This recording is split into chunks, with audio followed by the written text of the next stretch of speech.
Good evening, ladies and gentlemen. Welcome to episode 379 of the Hoots Podcast. This is your boy Joshie, talking to you live on this Thursday, September 21st, 2023.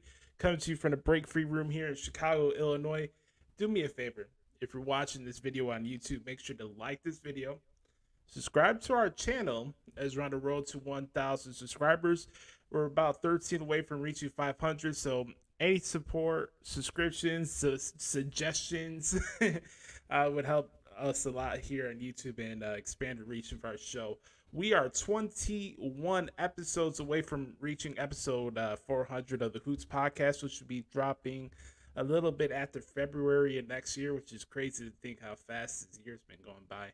But I'm thankful and grateful for each and every single one of you who continue to take time out of your day or week to hang out with us as we record this show and this podcast. If this is your first time watching the Hoots Podcast, this is not your atypical pro wrestling podcast where I'm going to come here and break down every little single segment that happens on Raw and SmackDown and bore you to death with booking takes. I speak for myself. My name is Joshie Lopez. I'm glad to meet your acquaintance and grateful for you for taking a chance with us here on the Hoots Podcast. This show is about a lot of things. It's about life. It's about a mental escape. It's about enjoying and embracing the passion that comes with professional wrestling. But it's also here to look at things from a bigger picture point of view, especially with my experience covering the industry for the last 10 years. And this is not your booking podcast. I'm sorry. If that's your flavor, there's like at least 1,000 different style of podcasts that fits all your needs for dirt sheet content and booking takes. That's not what we do here on this podcast. We got a lot of stuff to discuss this week. The world of professional wrestling never stops. We're on the road at Fastlane. AEW just had their Grandslam show last night at Arthur Ashe Stadium, which I'll be talking about a little later on in the show. Also, big news dropping today on the good side and on the bad side too. WWE announced today that they're moving SmackDown back to the USA Network starting in the fall of 2024, and potential of having 4 annual special events on primetime television on NBC, which is pretty cool. But also there was a little downside today because there was a mass exodus of releases today, not only for the performers on the main roster, but also those in NXT. And I guess let's just start out here before we get into the Q&A. When I talk about this topic, because I'm sure the question is going to come up, I just want to say first beforehand, I just want to say my thoughts go out to everybody that lost their gig today and lost their job. Um, for those who watch the show, know my journey so far this year, and I make no boast about it. This has been the most frustrating year of my career in the media business, especially being someone who's either furloughed or lost their job. I totally understand the frustration and the disappointment that comes with that, especially myself being a fellow independent contractor. Seeing that news is really, really unfortunate, and I can really relate to the frustration. And this is people's livelihoods that we're talking about here. So when I talk about this, I'm not really gonna go over what could have been, what should have been. Again, this is not a booking show. Um, I want to look at this from the most positive point of view, and there's a lot of great opportunity out there in the professional wrestling landscape that doesn't have to be just WWE or AEW. This is not a black and white scenario. And I don't think this could be the end for a lot of the performers that were released today. Every new ending comes with a new beginning, right? Whatever that third eye, not third eye, but that semi-sonic song, Closing Time. I need to stop watching that Friends with Benefits movie with Justin Timberlake and Mila Kunis, because I got that song stuck in my head now. Anyways, I do want to say though that this is a sensitive situation, and there's been a lot of jackasses out there today on Twitter coming up with their fake reports about who got released and what wasn't the case, who should have been released. A lot of stuff about, oh, they released this person, but they're keeping Nia Jackson roster, and it just really shows how pathetic a lot of the size of the wrestling fans are these days, which is a utter shame. But to everybody that got released today, my thoughts go out to each and every single one of you, and that you guys matter, and especially for someone like me who's got to cover a lot of the work of a lot of these performers, especially like a Dolph Ziggler or Elias, etc., etc. I covered about over 500 of their matches, and it's a really sucky side of the world of entertainment and independent contracting. Nothing's linear and nothing's ever lasting forever. So my thoughts go out to everybody that lost their gigs today, and keep your head up. I wanted to say really quick before we get to the questions as well, as you guys are tuning in, you guys could obviously follow me on Twitter at the Hoots Podcast. I'm on Instagram at Joshie Lopez Media. The Hoots Podcast drops to you each and every single Thursday, anywhere you get your podcast from. That is Spotify, what? Apple Podcasts, what? Amazon Music now, what? Pandora, what? Google Play, what? iHeartRadio, what? How about this one? How about I heard the podcast is now available on the Odyssey app. And then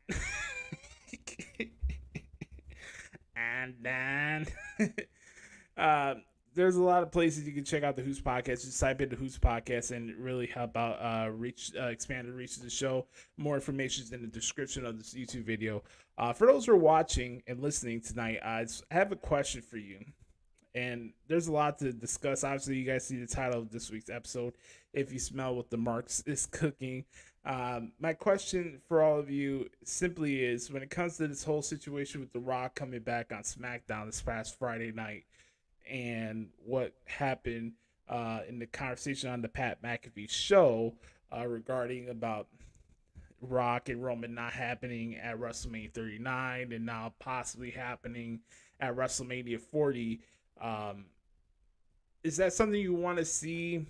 Are you still on the camp of, oh, Cody must finish the story? What side of the fence are you on? I'm going to save my thoughts on that whole situation once I get to this week in WWE. But there's definitely an appropriate amount of, how you say it, sensitivity I had to address here with this whole situation with the releases and everything. And, today, especially with this week's podcast, I definitely want to make it as positive as possible, because I think the clown of the week is going to get really ugly tonight. And I'm on a scale of 0 to 10.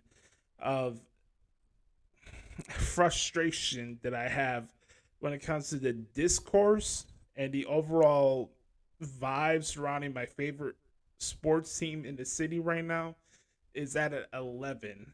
And I know a lot of you are probably wondering what my thoughts are as the Chicago Bears are once again a national punching bag, punchline, whatever you want to call it, joke of the football league.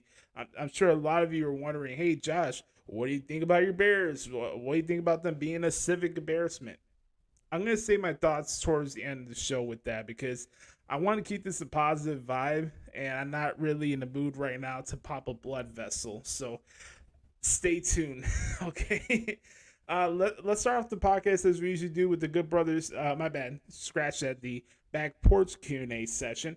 As always, for those who are watching live or during the week, if you have any questions regarding the world of wrestling, life, relationships, anything that's on your mind, all you have to do is send me up at Twitter at the Hoots Podcast or the Hoots Podcast at gmail.com. Especially for those who are watching live right now, you could ask me a question as the show goes on here, and we can keep it moving. So let's start this off as we usually do with the good brother Chris Zaletta at XTeamZaletta24X on Twitter. He says, "What up, Oos? Here's some questions for the Q&A this week. Jade Cargill debuts at No Mercy or Fastlane?" Well, that starting off hot there. Obviously, one of the big name free agents out there expecting to make her presence known in WWE very soon. My guess is that Jade Cargill will show up in a vignette or at ringside for the Becky Lynch and Tiffany Stratton match at No Mercy. That's my prediction. There's not a scenario right now where I can see her showing up at Fastlane, and it's obviously a situation where you wouldn't want to bring her right in, automatically get a title shot against Rhea Ripley, and then get lost in the shuffle after that, you know? So I'd probably say hold it off right now when it comes to that situation. But as far as I'm concerned, Jade Cargill, whenever she does show up, I'm going to be happy for her because, again, as I said on last week's episode, it's obviously a drop ball situation for AEW to even let her leave the company under those circumstances. And this is a homegrown talent that you developed, and that's very few and far between when we talk about AEW. But hey, we got the Booker of the Year, so he has all the answers, right? All right, next question. Out of these two, more likely to go to WWE, MJF or Will Ospreay? You know what? Believe it or not, Chris, I'm gonna say Will Ospreay. I don't know if it's out there or not, but I have a pretty good hunch, and I'm not one of those guys that pretends to have sources and inside scoops and stuff like that. I'm not a clout chaser. I have my experience covering the professional wrestling industry, but I'm not going to come here and think, oh, I got sources. Oh, wrestlers reach out to me for my opinion, and I have wrestlers' phone numbers on my contact list. I don't. I'm not going to pretend that I'm some kind of expert analyst because I'm not, and I don't have sources. All I could tell from my viewing of the situation with MJF, I think whether it's been reported or not, I'm pretty sure it's at least a 90% chance that he's re-signed with AEW, and it's probably been that way for a while now. And I probably would have been surprised if he re-signed his contract when he came back at All Out last year. And a lot of the stuff with the bidding war of 2024 is a lot of a work type of thing to, MJF likes to play around with the crowd's mindset and psyche. And I don't blame him. That's obviously a good business strategy. But I think it's probably more likely that he's been re-signed. And the fact that we're almost close to October and January is right around the corner. And we haven't heard one inkling of MJF being frustrated, no backstage drama. He rarely mentions the whole bidding war 2024, and it's playing butt buddies with Adam Cole on television every week. Love the guy. He's a national treasure. I love his work, but I haven't got any inkling whether it's on TV or the nonsense that's the daily rumor and innuendo BS that we see every day. And I haven't heard anything, so it's more likely that Will Ospreay would show up in WWE than MJF will. All right, let's go to the next one. First Cody, now Jade. Who's next to jump to AEW to WWE? That's a very good question, Chris.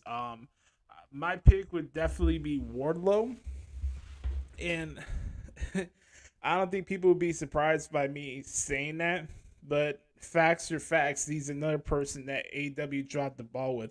Another guy that could have been a major mainstay star that's a homegrown talent from scratch, and the guy can't barely find any TV time, and had him do the stupid hot potato stuff with the TNT title at a moment, a time earlier last year. The guy was one of your biggest rising stars in your promotion. Now we can barely see the guy on TV. It's a freaking joke, to be honest with you. But that's the thing. Tony Khan likes to book promotions and present wrestling for the fans that don't like big men wrestlers and only like 5'10" generic jabronis that do 630 cartwheel sentons to the outside. And nobody can tell me otherwise. The fact that Miro and Powerhouse Hobbs almost stole the All Out pay-per-view, I don't think that's a tip of the cap to AEW. I think those guys tear the house down in spite of AEW, because again, those are two other guys that are underutilized as well. So I think Wardlow would be my pick. I'm sure a lot of people would say Ricky Starks or something like that, or Dustin Rhodes. But for me, I think it's Wardlow is probably the next one to either let his contract be expired, get released. We'll see how that one plays out. Next question. Okay. What did you enjoy the most from Grandslam? Stay tuned. I'll talk about that and what the hell is wrong with AEW. Do you think the long-term play in NXT is Trick Williams versus Carmelo Hayes? Most likely. I would be shocked if they didn't have a program with each other, to be honest with you. They don't necessarily have to split up the Trick and Melo gang. I enjoy what they do on TV. I like the brotherly dynamic, but when you just look at the landscape of NXT and male performers, I mean, yes, the matches with Ilya Dragunov have been good and barn burners, and Carmelo's always due for having a barn burner. But outside of that, is there really been a feud that he's been that has like some meaning to it, that has heat, that you can mostly invest in outside of, oh, this could be a 5-star classic, match of the year candidate, match of the year candidate, match of the year candidate. And I get it, that's what the fans like and want in 2023, but you gotta have more than just good 5-star wrestling matches. Guess who does that too? Ricochet. And where is he at now? That's all I'm saying. I like Carmelo Hayes, but he would benefit more right now having a feud with Trick Williams than, getting into matches with Dragon Lee and Noam Dar or Tyler Bate. I'm curious to see how they played out with that NXT division, especially for the men. Next question. Thoughts on SmackDown to USA move and what it means for Raw and NXT? Well, I'm glad you brought this up since it's big news of the day. I got the press release this morning about this situation, and I wanted to come in here and talk to you guys about it today. So thank you for Chris for bringing this up, and we'll take a look at this together as a family. So let me put this on the screen so we all can take a look at this, right? Just 1 second here. Got it right here. All right. So here we go. SmackDown returns to the USA Network as part of a 5-year agreement between WWE and NBC Universal.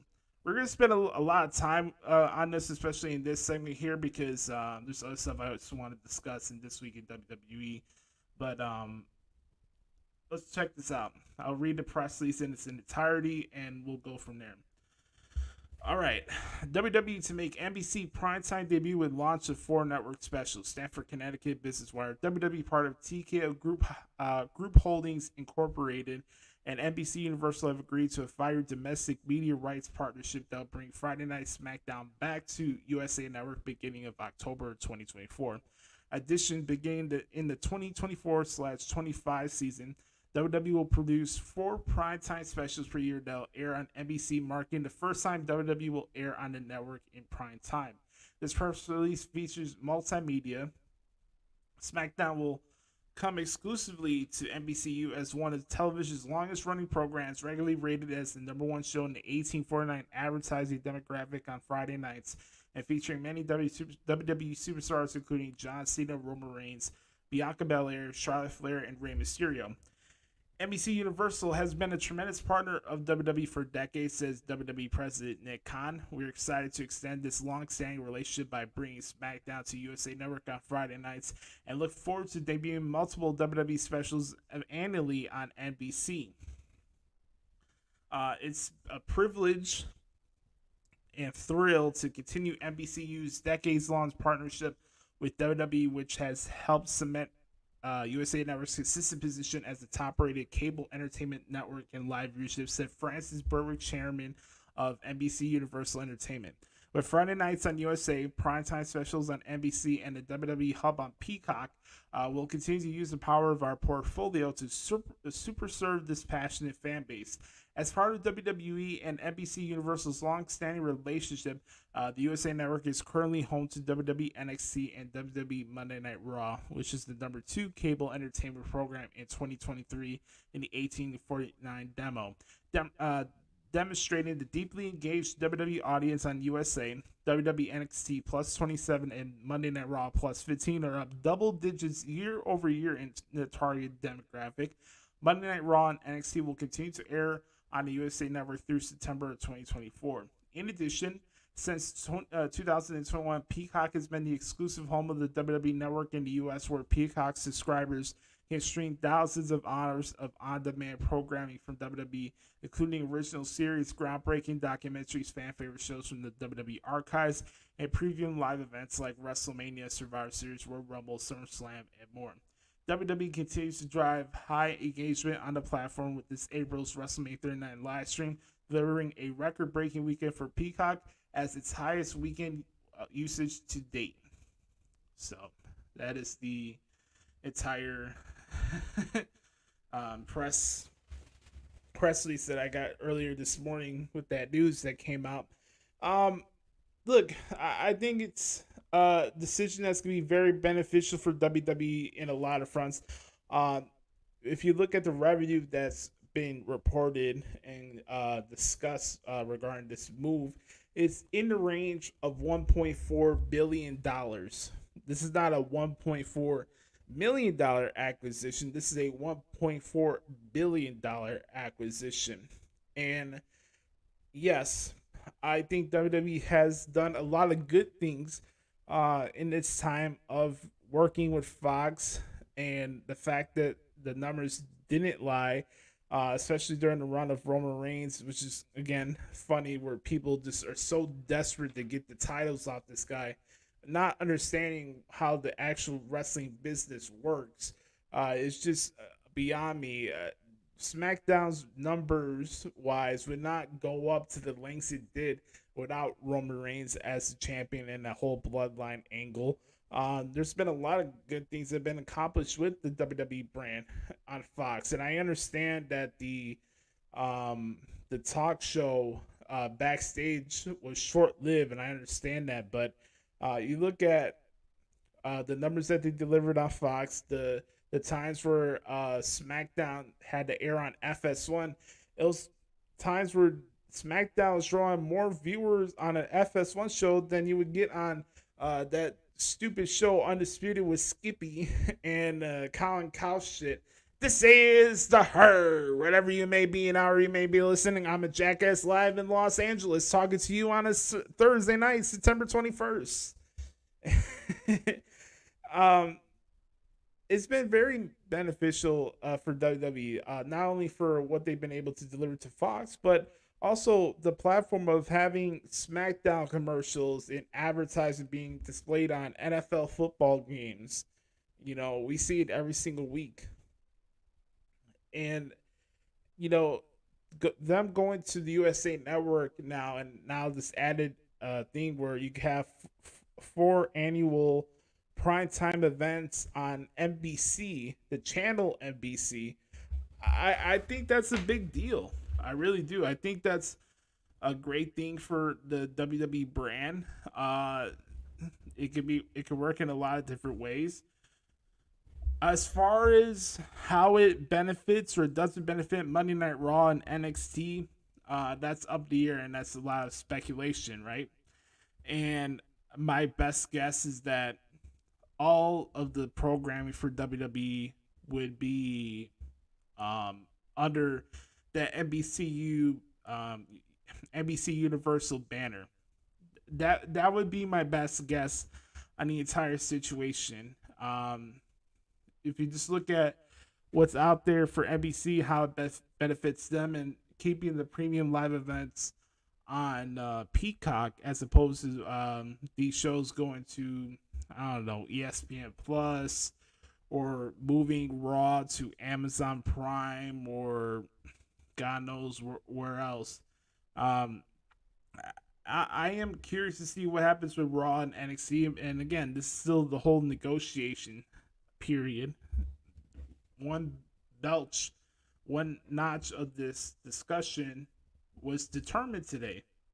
We'll know by this time in the fall of next year, SmackDown will now be on the USA Network.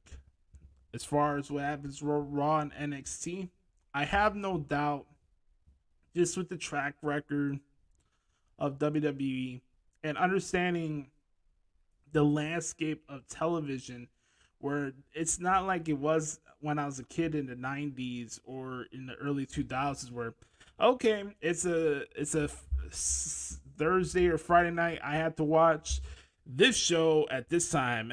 For example, oh, it's a Thursday night, I gotta watch Friends, right? Oh shit, it's Wednesday, I gotta watch How I Met Your Mother. Oh my god, it's Sunday, I can't miss The Sopranos. Like, there's nothing in television right now that's outside of live sporting events where it's like, hey, I need to watch this at this certain time on this certain channel. Nothing's like that. A lot of this stuff you can watch on DVR. There's a lot of streaming apps now. That's just the way society is right now. And I think that, you know, you could get something out of this. I don't think that you see Monday Night Raw, you know, on ESPN. I don't think that's gonna happen. Um, is it something where you could put Monday Night Raw on FX? You know, does SmackDown going away totally end a relationship with Fox, where Monday Night Raw or NXT or something else WWE probably could go on that network? I don't know. There's a lot of things up in the air, but my best guess would be that all the premier programming would be under that NBC banner.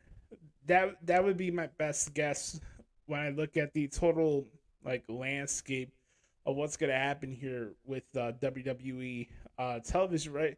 And this is a big deal, you know. Everybody knows that a lot of the major money that comes for WWE annually comes from these TV right deals, and you know they got the right people making these negotiations. So yes, on the surface right now, SmackDown's got the leg up on Raw, but again, we have to understand who's handling these negotiations, and it's Nick Khan. I think, you know, there's a possibility that maybe, you know, the bigger shows like Royal Rumble, SummerSlam, Survivor Series, and WrestleMania could possibly go on traditional pay-per-view or ESPN Plus. I could see that possibly down the road, but I think that when you look at in the totality, what's in the best interest of the television rights, the best interest of the fans, and the best interest of the partnership between WWE and these other networks that they're working with, I would think it'd be beneficial to keep everything under that NBC banner and keeping these premium live events on Peacock under that WWE hub that they mentioned in the press release. That's just my best guess. Things could be up in the air. Who knows? Maybe they put Raw on Sci-Fi. I have no idea, but it's either that or there could be a possibility where Raw could go to Amazon or some streaming device.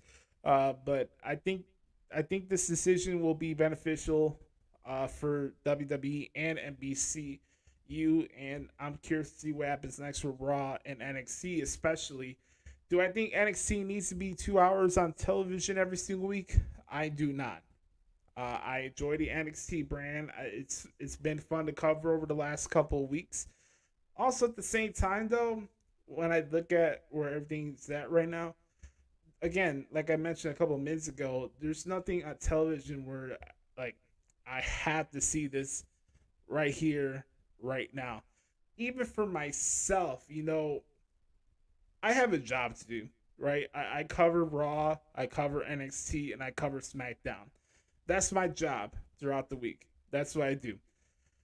If I wasn't getting paid, yes, I would still watch those shows because outside of music, wrestling's my biggest passion in life, and those are my shows.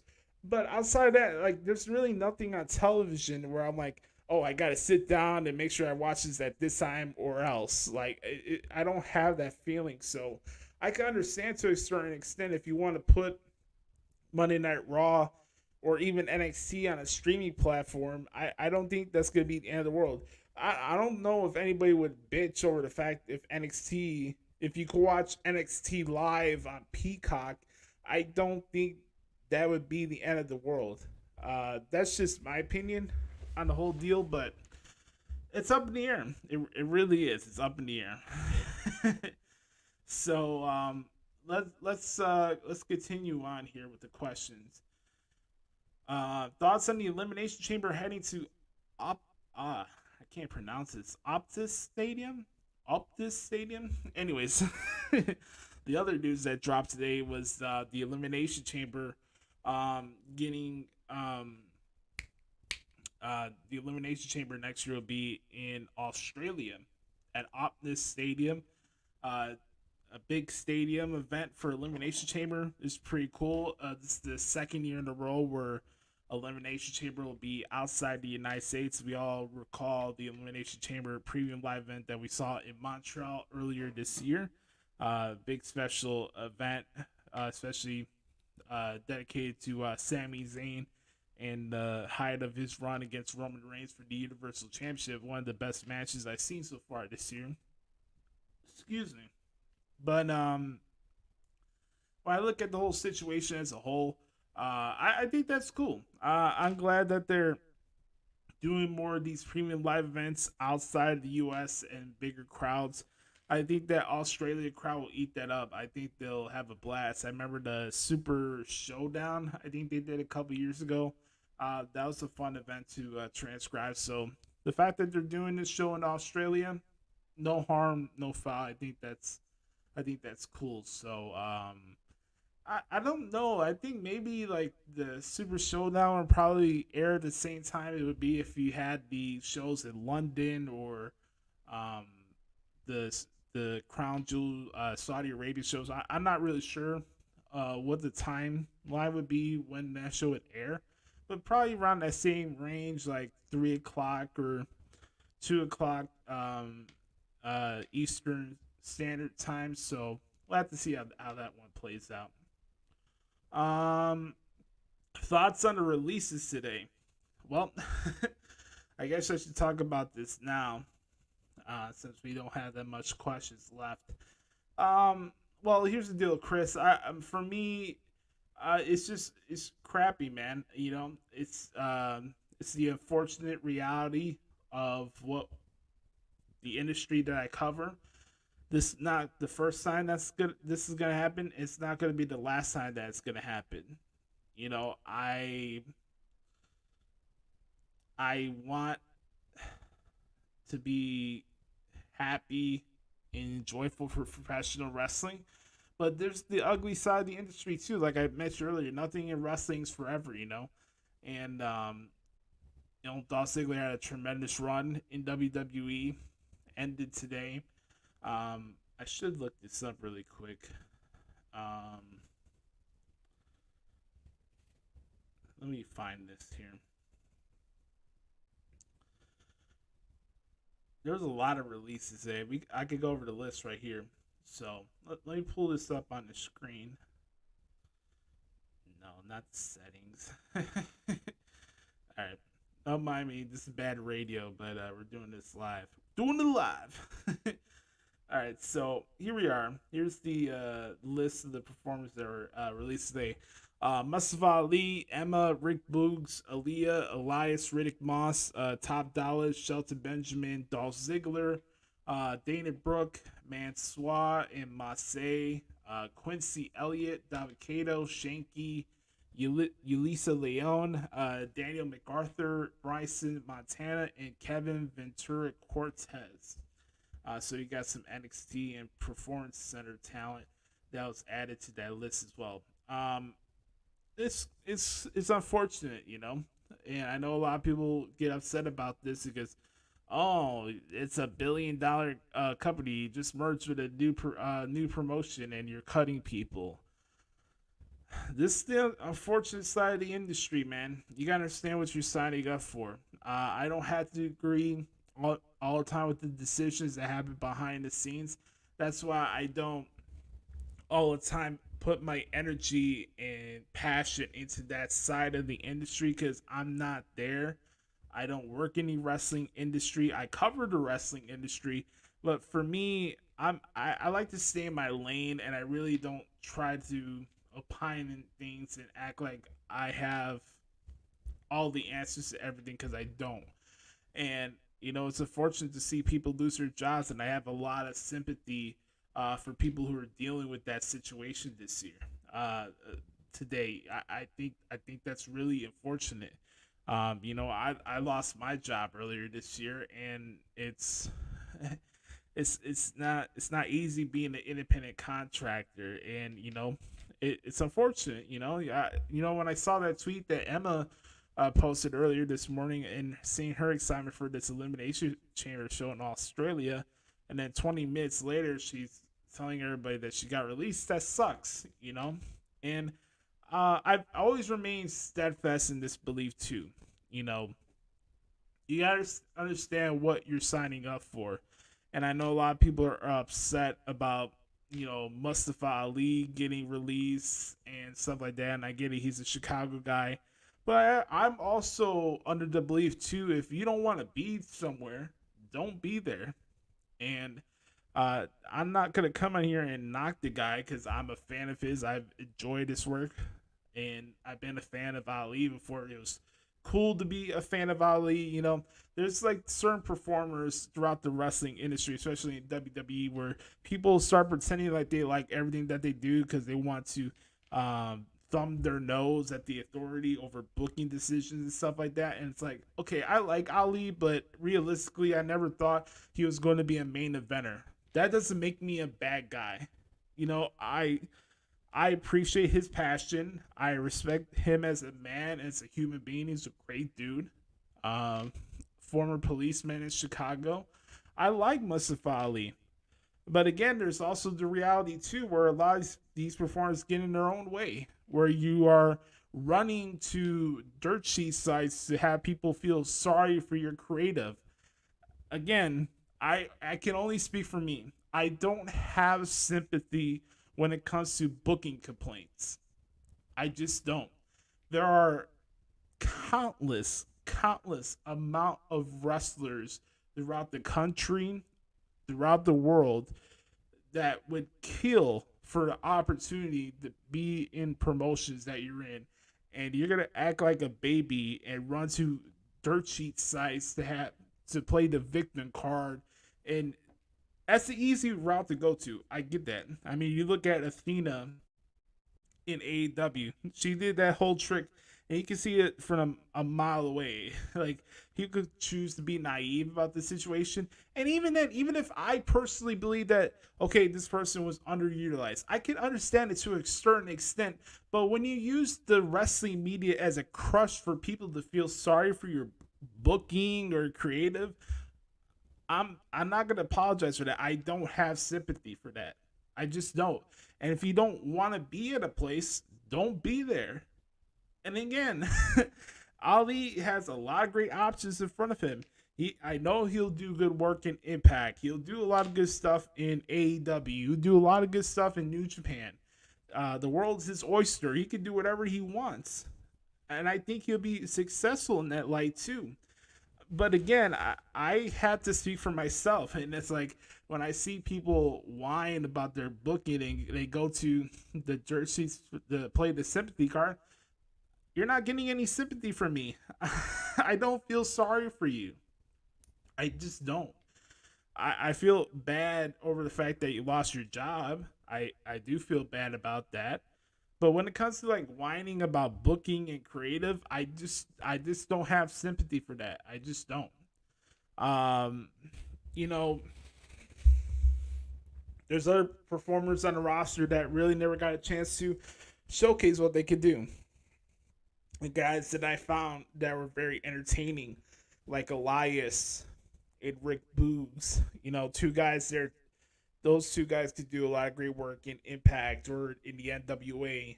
You know, Dana Brooke. I'm a fan of Top Dollar not only as a performer but as a person too. He could do a lot of good stuff in the wrestling industry and the entertainment world at large. A lot of these releases are unfortunate. It's an unfortunate part of the industry. I have sympathy for everybody that lost their job. The great thing about the wrestling industry right now is that there's a lot of different places for a lot of different people to work at. And even though I'm not like the biggest fan of like the GCW shows and stuff like that, I'm sure people would mark out for seeing Elias there, showing up with the guitar, beating up Joey Janela, or my bad, Jelly Nutella at a super indie show on WrestleMania weekend. I'm sure people would mark out for that, and I wouldn't blame them there either too. And I'm sure Impact would like to scoop a lot of those performers up. I'm sure Dana Brooke would probably appear in Impact. There's a lot of different opportunities for a lot of different performers that were cut today. And this is the unfortunate part of the industry. It really is. So, again, I don't like seeing it, but it's also the thing too. When I see these like mass cuts happen, I like to. This is just me, and I can just speak for myself. I like to take a step back and formulate my thoughts before I go out there and have like impulse tweets and stuff like that, and try to look at things from a bigger picture point of view. And it's like I just don't want to have impulse tweets immediately when news like that drops, where I can just say, "Oh, this is a stupid decision," blah blah blah blah blah. Yeah. Oh, see, this is another reason why Vince McMahon is trying to have a stranglehold over WWE, and I don't believe in dishing out disingenuous takes. That's also another reason why I didn't decide to do a live stream or record a video about this news earlier today, because there's already 90 other people who rushed and were doing live streams as that news was going on. And it's like, that news is so fresh too, where you're immediately doing a live stream trying to get clicks, subscribers, and money off of news of people losing their jobs. I didn't want to mention this on Twitter. I was thinking about posting this earlier today, but it was a little annoying for me that people were rushing to upload content and do live streams of this news, of the releases, and people are taking super chats on YouTube. And like, I just don't get that. I think that's disrespectful to the performers, if I'm being honest with you. And I don't think that's cool. There's one thing, and I get it with this wrestling landscape and the wrestling media where we all have to be first on everything. And everything's clicks, clicks, clicks, subscribers. I get all that.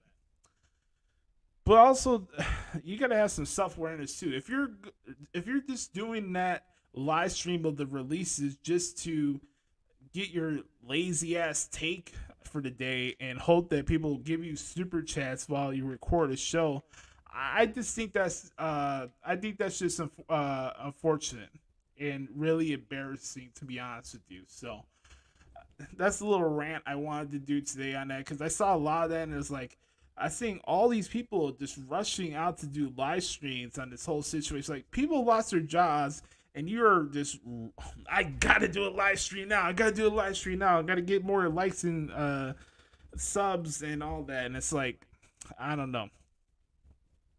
I'll never know what it's like to be a clout chaser.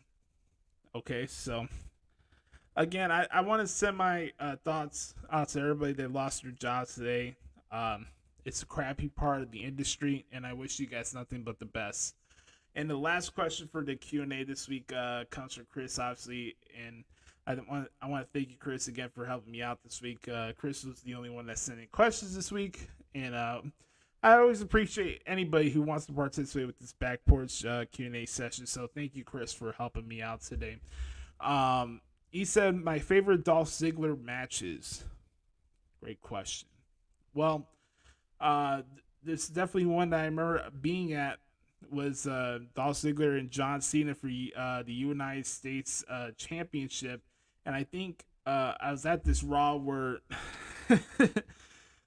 somebody was proposed. I think somebody got engaged in the crowd. I think you could look this up. It's John Cena and Dolph Ziggler for the U.S. title. And somebody in the crowd got engaged. I remember that match being really good, but that moment was pretty funny. Obviously, you know, him winning the world title and that money to be cashed in was really cool. I like the matches that he had with Chris Jericho. The one we had with Edge at the Royal Rumble in 2011 was good. I thought his chemistry with Alberto Del Rio was good, even though I think Alberto Del Rio's a scumbag. I like their matches. The Miz rivalry, be remiss without mentioning that. You know, Ziggler and Miz No Mercy from 2016 was fantastic. The bevy of Dolph Ziggler and Seth Rollins matches. I think the first time I knew I was getting really good as the transcriber was when I was doing Dolph Ziggler and Seth Rollins matches. It was a period where those two were like fighting each other like every other week in 2018, and they were doing some really good content, and I enjoyed that match. I know that a lot of people are a little disappointed with the match that he had with Dean Ambrose at that one SummerSlam where Ambrose was champion and Dolph was trying to get the the WWE title. I think that match exposed Jon Moxley more than it exposed Dolph Ziggler, but that's another story for another time. I wish there was a little bit more with him and Randy Orton, obviously. I'm trying to remember other ones off the top of the head I can remember for Ziggler. The Daniel Bryan match that he had with Dolph Ziggler at Bragging Rights, another fantastic match. And yeah, I think that's pretty much it for Dolph Ziggler matches for me. Thank you, Chris, again for sending the questions this week. I appreciate you, brother, as always.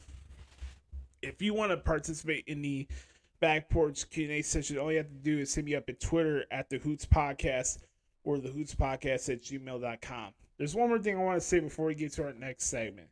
And this is very true to kind of put a ribbon in a bow and bring this full circle when it comes to the whole releases and everything. There's a quote I saw today, and I want to read it to you guys. And I think it really hits home. It goes like this. It says, you get tested the most when it's time for you to elevate. Don't break. Let me read that one more time. You get tested the most when it's time for you to elevate. Don't break. I agree with that wholeheartedly. And I've been tested a lot this year, and nothing's going to stop me. And I've been going really, really hard with this workout stuff since I got furloughed and had to move out of my first apartment. And I've been going at this really hard since the end of June. And we're almost at the end of September.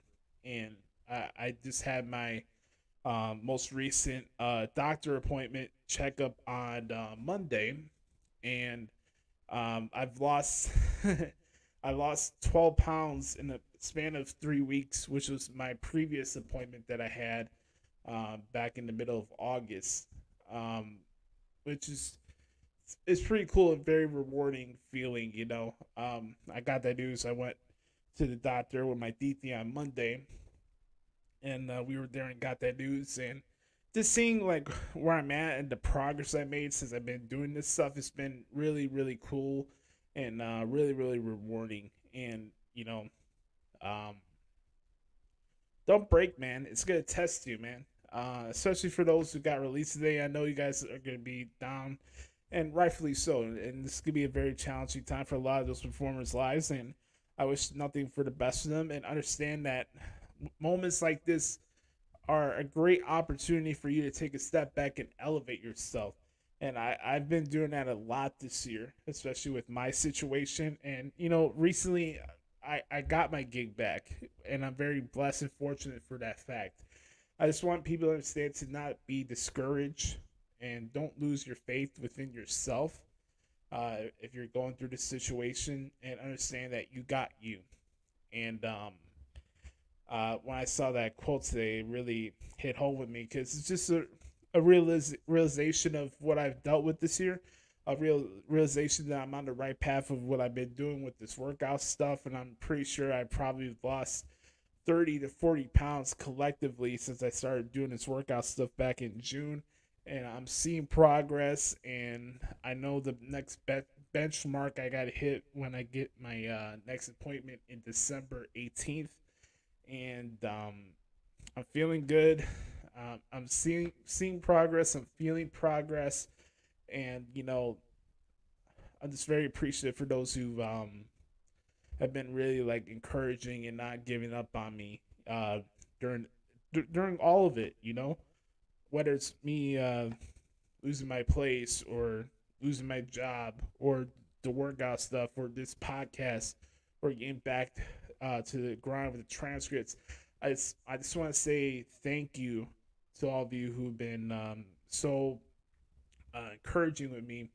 And there's people that I thought I could rely on that in some way kind of ghosted me. And while that hurts, it didn't go unnoticed for me. Like I you look up to people and you call people mentors, and then they put you to the side just due to the value, and that's just another crappy side of this wrestling media landscape where you're supposed to rely on people, and it's always the saying, it's not what you know, it's who you know in the media landscape. And I've dealt with a lot of unfortunate situations that have been out of my control this year, and it's like that somehow affects my value in this landscape, and that sucks. It's a crappy feeling. But for those who have been supporting me and not giving up on me and encouraging me, not only to continue on with keeping a positive point of view, but more importantly, just like keeping me encouraged to keeping on with this show, especially. So for those who didn't give up on me, I'm very appreciative of you, and I know who you are, and that will never be unnoticed or unappreciated. So I just wanted to say thank you for that. All right, that will conclude our Back Porch Q&A session. When we come back, we'll talk about what happened this week in WWE. A lot to discuss right here on the Hoots Podcast.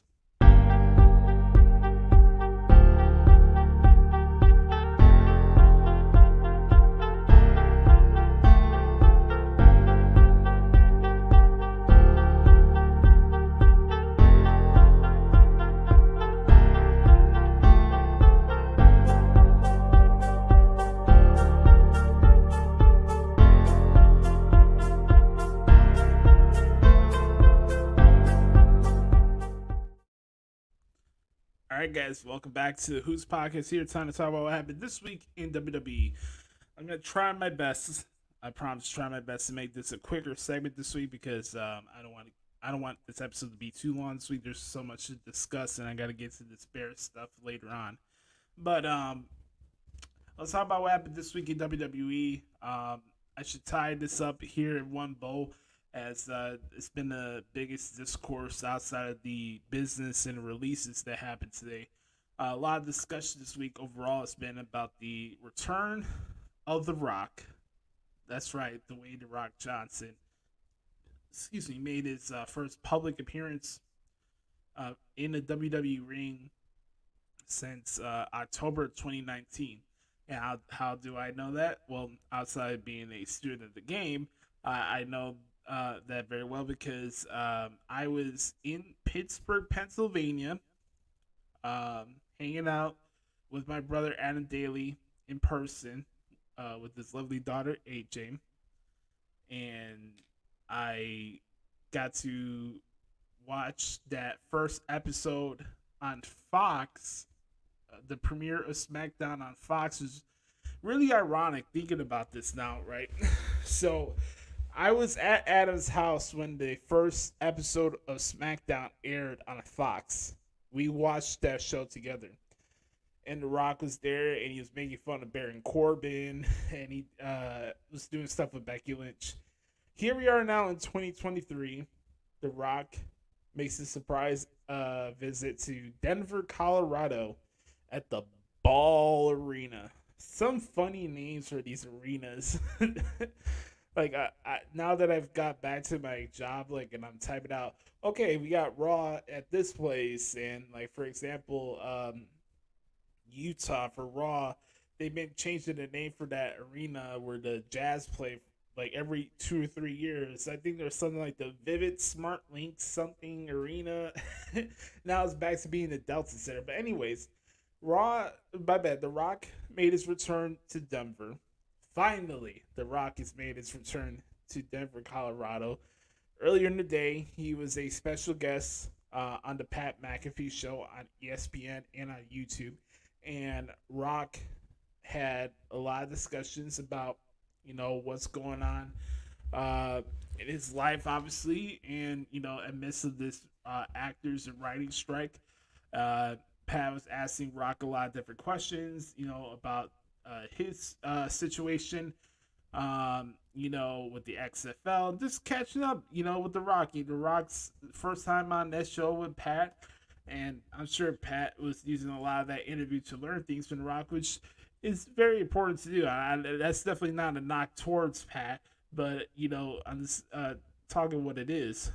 So, what we're going to do here, before I give my breakdown of the whole angle of Rock and Roman and how this affects Cody, I guess we all should take a step back and let's play this in context of what happened on Friday. Now, for full disclosure, I watched this interview live on Friday. Last Friday was a really great day for me. I got to spend a lot of time downtown. It's just becoming now one of my new favorite hobbies to do here in Chicago is taking the train, taking the bus downtown to Chicago. I get off at Navy Pier, do the whole loop around Navy Pier, walk a little bit around downtown area as well, and get myself lunch. I get to spend half the day downtown in Chicago here, and I get to get my steps in, get my workout in, but also treat myself to have some food. Like, I don't go all out or whatever. It's like everything I have right now is in moderation. So, I finish my walk and I go to where I had lunch, and it was at that time The Rock was walking for his scheduled time as he was a guest on Pat's show. And this was the conversation that was going on. This has been the conversation that a lot of people have been talking about this week, is The Rock and what happened at WrestleMania 39. Why was he not there? Why didn't we get Roman Reigns versus The Rock, the battle of the tribal chiefs? You know, why didn't that happen? Look, I love what I do with the show is bringing context to conversations as opposed to coming here and talking out of my ass. So I want to play this conversation for you guys, and let's have a conversation. And like I said earlier in the show, if you're watching this, comment down below and let me know. Would you want to see The Rock versus Roman Reigns at WrestleMania 40? Yes or no? Or are you in the camp that it has to be Cody Rhodes having to finish the story at WrestleMania 40? So let's play this, okay? Got it right here. Boom. Let's check this out. That surgery, rehab, that's months and months, right? I did triple hernia surgery, emergency hernia surgery, but the tearing the quad off my pelvis, I had to go shoot Hercules. So I actually shot that movie Hurt. I didn't do surgery, so everything kind of just scar tissued up. And weapon. You're a psycho. Of all the guys looking at me crazy. Now, he's got his knees are, he can't even walk this guy. I mean, it's a whole thing. So now that we're learning all this, that kind of enforces the fact that people say the reason why you don't get back into the WWE as much is because if you get injured, it potentially slows down your entire, you have hundreds of people that work on your movies. Your team is one that relies upon thousands of people, man. Thousands of people. That is a massive reason why I assume that you haven't been able to get back as much as like all the WWE fans have been looking for. Honestly, brother, it's not the injury that I'm concerned about, because that's just part of it. It's just part of the game. You sign up for it. You get hurt. We all get hurt. That's just the way it is.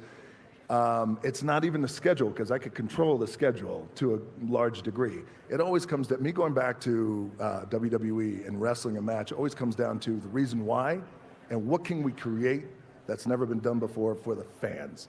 So that's the idea. Okay, which is perfect. Let's lead into last year in LA. SoFi. Roman obviously on an incredible run. The bloodline, Yeah. They're not talking about my bloodline. No. They're not talking about Connor's bloodline. Definitely not. Ty's definitely not. Nope.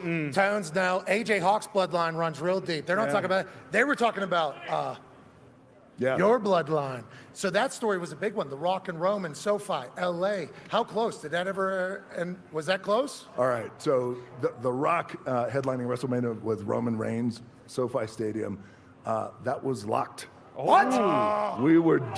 No way. We were doing it. We were doing it. We were doing it. But let me just tell you. So, about in the beginning of 2022, Nick Khan, who we know, Friend of ours, shout out very Nick. good friend, long time for years. Dog. He's the man. He was very instrumental in bringing Vince and I together. We all flew to LA. We met. We sat. This is the beginning in 2022, and we broke out the Terramana. We toasted life, toasted the business we love, and about an hour later, we started talking about the potential of what this match could be between myself and Roman Reigns headlining WrestleMania at SoFi. And we shook hands and we hugged right there, all three of us at the table, and said, let's do this.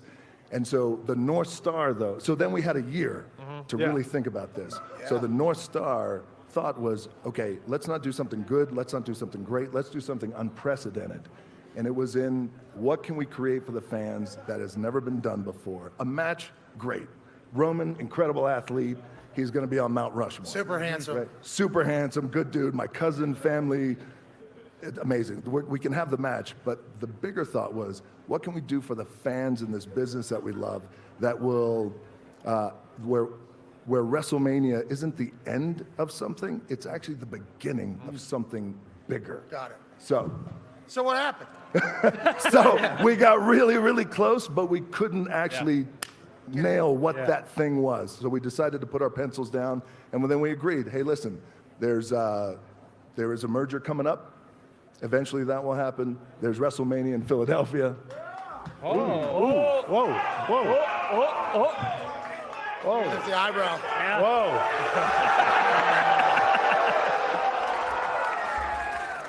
What are you saying? I'm saying that's a potential too. So I'm open. But again, let's figure out what that is, because the fans deserve something just incredible and unprecedented. And not only that, but also want to deliver to the locker room and the boys and the girls back there are working their asses off. What can we do to put them in a position where they're part of something that is a new change, an era in this world of pro wrestling? Again, Vince is a big picture thinker, as you know. Yes, sir. And this is why we've gotten along for years, just trying to think big picture. So, how do you feel about his mustache right now? Strong. All right. All right, we're back. A couple things. Obviously, I want to mention this first. As far as the segment with Rock and Austin Theory. So, show kicked off with Pat McAfee coming down to the ring. At first, when I saw Pat, this is a shoot. I thought there was a possibility of the Rock showing up. Obviously, all the cards right there, right time, right place. We all know the drill. But when I first saw Pat, my first thought was, okay, here's Pat, and I think he was going to announce that he was going to be the host of Fastlane, being that Fastlane, the premium live event, will be in Indianapolis, Indiana. That's where Pat resides now these days, and that's where the Thunderdome's at.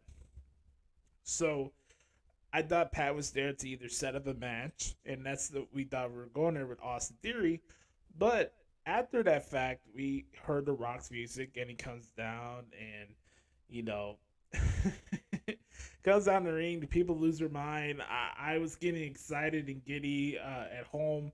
I'm like, damn, like, this is pretty cool. Like, I'm back, and right at the time I'm back in the gig, and I'm back and doing my job, and here comes the Rock, and I get to transcribe a Rock promo, which is pretty cool, Like, I'm on cloud nine. He comes in the ring, and first thing he does, he's like, Austin Theory starts talking. He's like, "Shut up! Shut your bitch ass up!" And it's like that's the first thing that happens, and we all know what happened. Where I say it all the time, man. You gotta maximize your TV time, and in my opinion, when it comes to WWE this week, nobody, and I mean nobody, maximized their TV time better this week than Austin Theory. I know there's a lot of detractors out there. I know there's a lot of colleagues of mine who don't see anything in him and don't think he has a bright future ahead of him. But this dude held his own in that ring. The entire segment, he was not made to look like a jackass. Yes, the entire arena was calling him an asshole. But when you look at what happened in that segment, that is...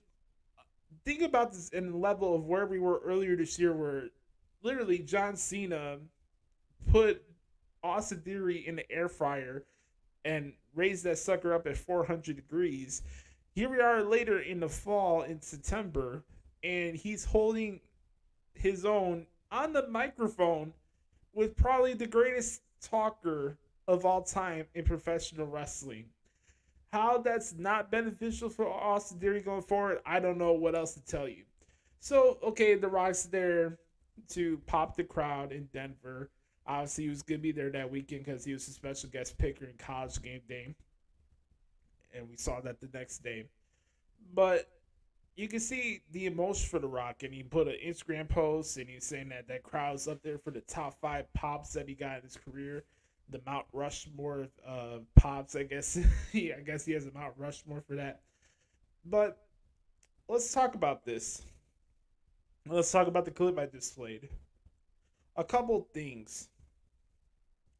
As far as his idea of, okay, let's do something that's unprecedented and never been done before for the fans, and let this be at the beginning of something instead of the end. I don't know what that looks like, and I'm not sure if he was trying to dance around the entire topic, because it's very easy to just say, okay, yeah, we had a handshake agreement, and then it just fell off, and it's WWE's fault that they didn't have either the amount of money that he wanted for the situation, or the creative wasn't good enough for his liking, or I seen speculation of, oh, this wasn't gonna work because Roman wouldn't put The Rock over, or vice versa. Like I ain't even gonna entertain that with a thought. I think that comment.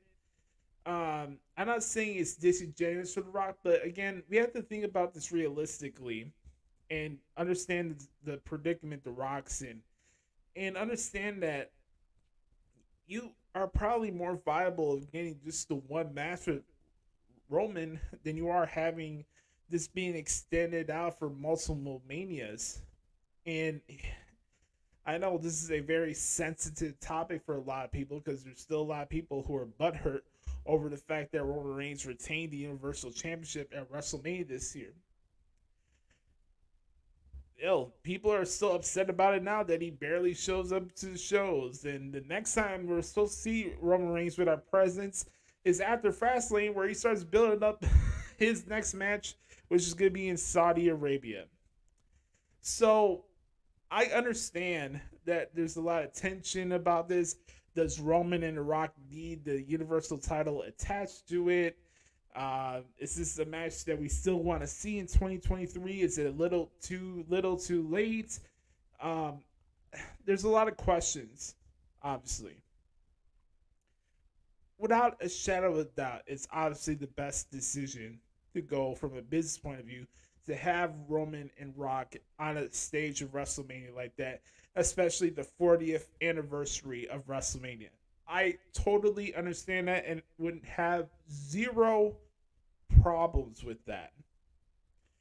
And outside of that point about him saying, oh, let this be the start of something new or earth-shattering and ushering a new era of WWE's, outside that comment, there's really nothing that I disagreed with what he said there.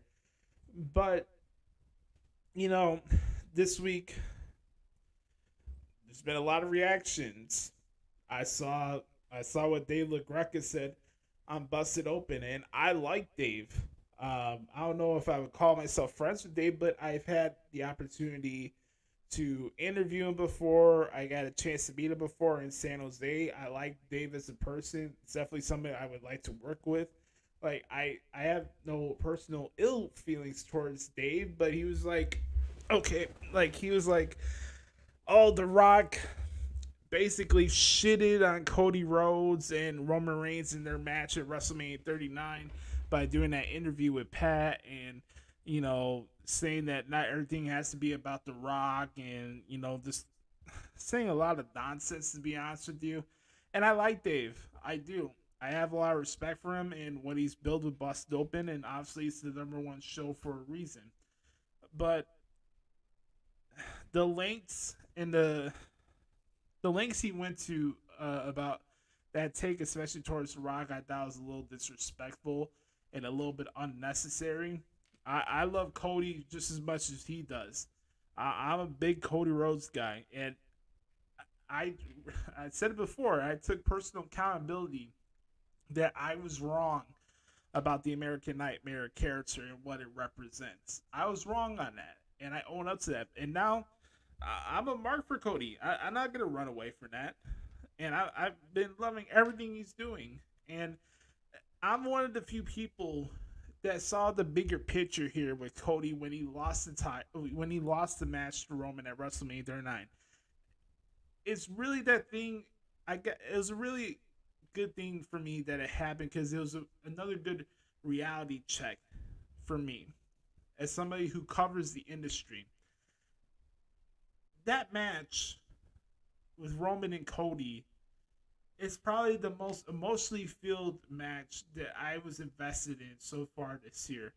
The crowd reactions, the energy of the match, the commentary with Michael Cole and Corey Graves, especially for that match, was phenomenal. Phenomenal. So perfect for a WrestleMania setting. And I bought into it. They sucked me in. Here I am, a guy who covers the industry for a living and been doing shows like this for the last 10 years or so. The fan in me came out during that match with Cody and Roman, and I felt just like all of you guys. I felt that moment coming. This is it. This is gonna happen. Cody's gonna get the title.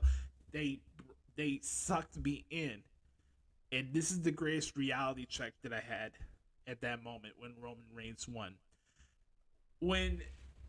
This is the great thing about professional wrestling. All of us could come on here and pretend that we're experts and we know everything and we could pinpoint when this is going to happen and that's going to happen. When Roman won, that was the ultimate reality check for me to understand that even from somebody like myself who I like this, I like to say that not in a braggadocious way, but I do put stock into the thought and effort I put into the industry, and I wouldn't say that my opinions or anything like that carries more weight than other people, but I do trust my instincts. That's what I'm really trying to say here. Like, I'm not gonna come this in a braggadocious way. Oh, I'm an expert. I'm the best. This, the best. No, I'm not gonna do that here for you guys. What I'm saying here is that, for me, even with all the stuff that I do and the amount of time I've been doing this stuff and how long I've been watching wrestling, even then, I would still be able to be pulled in as a fan, and then reality sets in. And just that great thing, just when you think something's going to happen, it doesn't happen. And I understood the value of what Roman Reigns is doing with this title reign when that 3 count happened, and especially that press conference that Roman Reigns had after WrestleMania 39. It was eye-opening for me. As somebody who, like myself, like, I trust my instincts when it comes to this stuff with wrestling, and I feel like I have a good gauge of where things are going here and there. I'm not going to come here and say, oh, my sources tell me this, my sources tell me that. You know what my sources are? My left and right eye. Those are my sources. So, like, I had a good feel of how this was going to go. And like that, it was eye-opening for me. They brought me in. They sucked me into the moment. I thought it was there. They sold me that Cody was going to win the title. And then Roman retains. And a lot of part of me, like Dave, and a lot of people, still want to see Cody get that moment. And I believe Cody will get that moment in the due time. But I also am a person that understands the bigger picture of professional wrestling. And you do not leave money on the table like that with The Rock and Roman Reigns if that's something that you can make it feasible and you're legitimately going to go about it all the way. If you have that on the marquee, you got to do it. Now, it gets into this conversation of, hey, should we do The Rock, Roman on night 1, and then Cody wins, Cody fights the winner of that match for the Universal Championship the next night? I don't know about that. Me personally, when they were doing that type of thing, look, I love Jay White. I'm a mark for Jay White and the stuff he did in New Japan. I love the guy. But I thought it was kind of goofy and hokey a little bit when they were doing those Gold Rush things at the Tokyo Dome for those Wrestle Kingdoms the last couple of years, when it was a 2-night event thing where it's like, oh, we're going to have 2 IWGP World Heavyweight Championship matches on both nights. And I just thought that was a little goofy. And I don't know if it'll work in this scenario. So there's obviously a big, important business lane that they got to choose here. This is the first WrestleMania under this merger. And it's a big deal. It really is. It's a big, big deal. Yeah, love some agua. But you get my point, right? Like, I love to get your guys' thoughts. Are you okay with Roman versus The Rock at WrestleMania, or do you want to see Cody and Roman Part 2? And if it's Cody against Roman Part 2, I'm more for it. Trust me, I am. I don't think there's a lose-lose situation when it comes to this scenario, but this thing that's going to keep people talking and give people more reason to watch the show the more closer and closer and closer we get to the Royal Rumble. And that's the fun part about what we do and what we watch. I have a question out there as we're doing this. Like, does WWE know what we're going to have at Fastlane? I don't know if I'm going to classify this as a complaint, but it's like this premium live event's coming up in a couple of weeks, and we barely got any matches announced. I think the show's on October 7th, I believe. And there's barely next to none matches announced. Maybe we get something tomorrow where it's John Cena and AJ Styles against the Bloodline at Fastlane.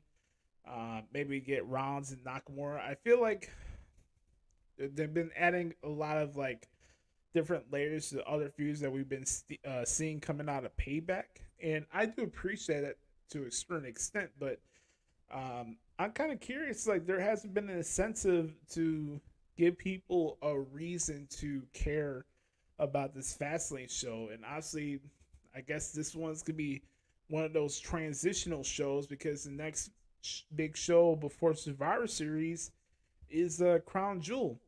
So as you're watching these shows and we're getting the midst of the NFL returning, and now we're entering week 3, do you think this is the autopilot part of the year for WWE? That's the thing for me. I'm not really classifying this as a complaint. It's just a question. Like, what are we going to see at Fastlane? If it's John Cena and AJ Styles against the Bloodline, I think that would be a good match. Do we see Santos Escobar and Rey Mysterio for the U.S. title? No problem there. Maybe we get Tommaso Ciampa and Gunther. Ciampa was making it very clear on Raw this week that he wanted to fight Gunther for the IC title. Wouldn't have a problem with that.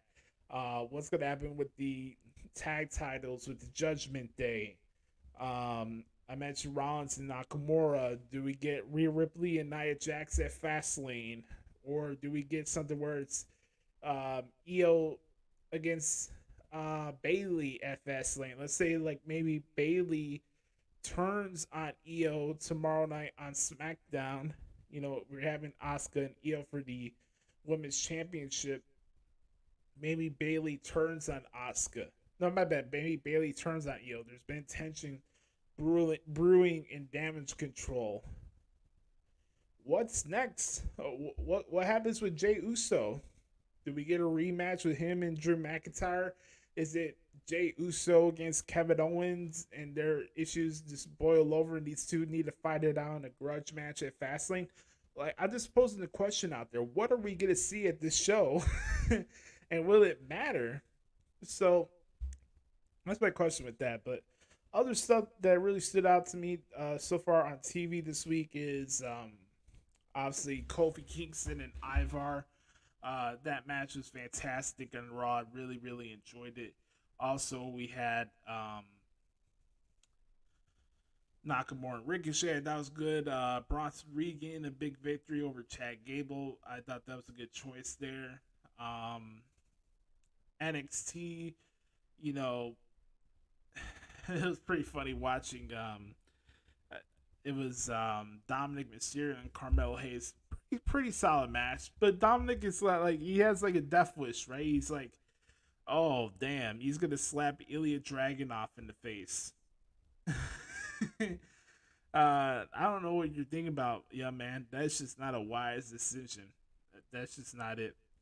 But that was that on NXT. Becky Lynch and Liv Valkyrie defeated Tiffany Stratton and Kiana James. I thought that was decent. Tyler Bate and Butch renewed their rivalry. Fantastic match. It'll be Butch and Joe Coffey in the finals of this Global Heritage Invitational, where your winner will fight Noam Dar at No Mercy. No Mercy will be taking place a week from this Saturday, I believe. No, Sunday. No, it's the Saturday, the 30th. Yeah. So NXT No Mercy will be on a Saturday in Bakersfield. Okay, got that. Sorry, I just want to make sure I got my facts straight. So you have that, right? Going back to Raw real quick, I really like the thread that they have with Jey Uso and his plight in the locker room. You know, the segment with Cody and Kevin and Sammy, I thought that was very good. Structured, layered, nuance, leaves things up in the air. What's Cody's real true motivation behind bringing Jey to Monday Night Raw? Maybe there's still some unanswered questions there from Cody's point of view. Every time he tries to speak his mind and what his next goal is, he gets interrupted by the Judgment Day. Like, what's next for Cody? Does Drew McIntyre turn heel and go after Cody? Is that the next thing we see? When are we going to see Randy Orton? I heard Randy Orton was at the Performance Center this week, which is pretty interesting. I really feel like there's a big angle that's going to be dropping soon, either on Raw or at Fastlane, when it comes to Randy Orton or Cody Rhodes specifically. Or it could be those two at the same time. I just have this feeling like a big angle is going to be dropping soon, and I'm very curious to see how that plays out. And here's the thing, too, with the Judgment Day. You know, what happens with Damian Priest in the briefcase? Does Priest try to cash in after the Rollins Nakamura rematch, and Finn Balor either costs in the briefcase, or there's a scenario where, you know, they've been dangling this carrot of the different colored briefcase for the Money in the Bank contract. Priest tries to cash it in, but guess what? The contract is not inside the briefcase, and JD McDonough is the culprit behind that, and that starts the tension with the Judgment Day. I don't know if that technically costs Priest the chance to cash in the briefcase, but, you know, here's the thing: it can make Priest look bad, you know, and you can start seeing it out there. And is that an opportunity for the new Street Profits to capitalize on that opportunity, and they become the tag team champions, and maybe you split the titles and get those now both brands had tag team titles again.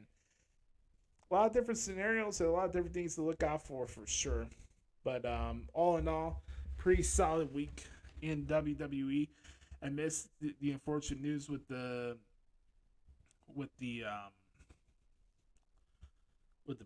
releases and everything. You know, I'm curious to see what happens with the you know, what happens with Raw and NXT with these what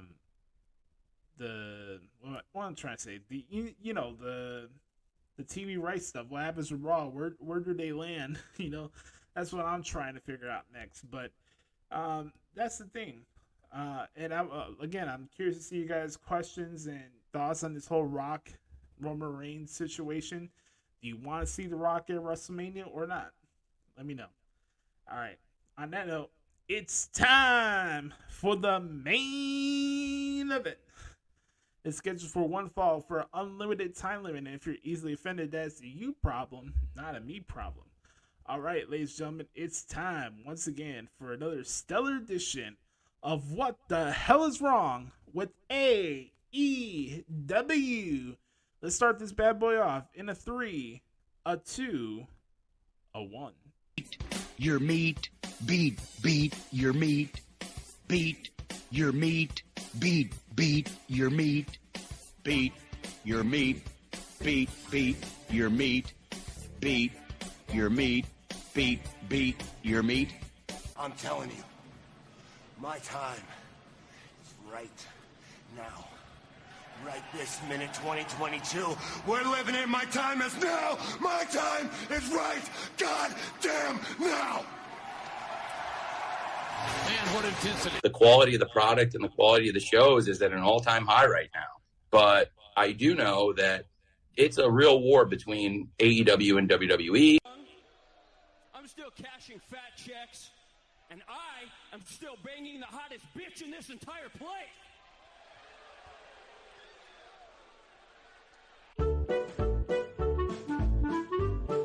It's time for What the Hell is Wrong with AEW?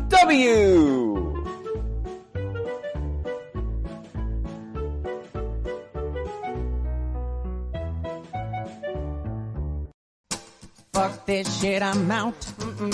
Fuck this shit, I'm out. No thanks. Don't mind me. I'ma just grab my stuff and leave. Excuse me, please. Fuck this shit, I'm out. Nope. Fuck this shit, I'm out. Alright then. I don't know what the fuck just happened, but I don't really care. I'ma get the fuck up out of here. Fuck this shit, I'm out. Alright. We're back. Time for another stellar edition of What the Hell is Wrong with AEW this week. Well, believe it or not, folks, I don't have much to complain about. There's one major thing I will get into, and a couple little nicks and crannies here, but much to the surprise to me, I really don't have much that I want to vent and rave over. Now, am I going to come out here and say that Grandslam was that itself a Grand Slam? No.